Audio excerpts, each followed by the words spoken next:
आ देखो माशाल्लाह एक साइड तो हो गए हुण मैनू उल्टा लेना, आपां दूसरी साइड कर लेनी हुण इन्हां दी। आ देखो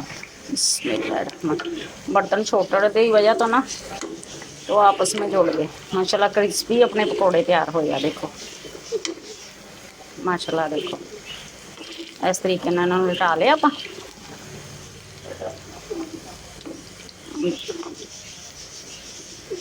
माशाल्लाह देखो कितने प्यारे बन गए। ये बैंगन के पकौड़े इस तरह तुसीं भी बनाइए। मेरे यूट्यूब चैनल का नाम है हांडी किचन। लाइक भी कर दिया करो, सबसक्राइब भी कर दिया करो, शेयर भी कर दिया करो। जिहड़ियां मेरियां भैणां लाइक कर दियां शेयर कर दियां उन्हां दा बहुत बहुत शुक्रिया। जिहड़े मेरे वीर लाइक करते शेयर करते उन्हां दा भी बहुत बहुत शुक्रिया।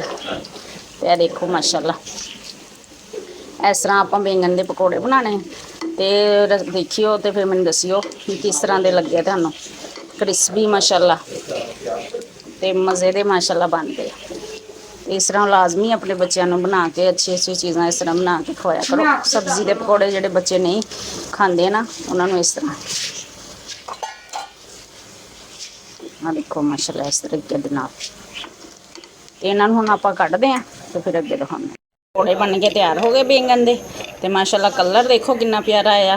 तो माशाल्लाह देखो माशाल्लाह आवाज़ आ रही है क्रिस्पी बने माशाल्लाह। देखो इस तरीके ना तो माशाल्लाह देखो किन्ने प्यारे विचों सॉफ्ट सॉफ्ट ते क्रिस्पी माशाल्लाह पकौड़े अपने बन के तैयार हो गए। तो दही की चटनी आप पुदीना ते हरिया धनिया ते हरी मिर्च लैके उन्होंने कुंडी बट्ठे कुट लिया। कुट के ते दही पा के ते देखो दही की चटनी हरी बना के ते देखो माशाल्लाह अपने बैंगन के पकौड़े तैयार हो गए। मेरे यूट्यूब चैनल का नाम हांडी किचन। लाइक करो, सबसक्राइब भी करो, शेयर भी करो। तो ओके जी, अल्लाह हाफिज़, दुआओं जी।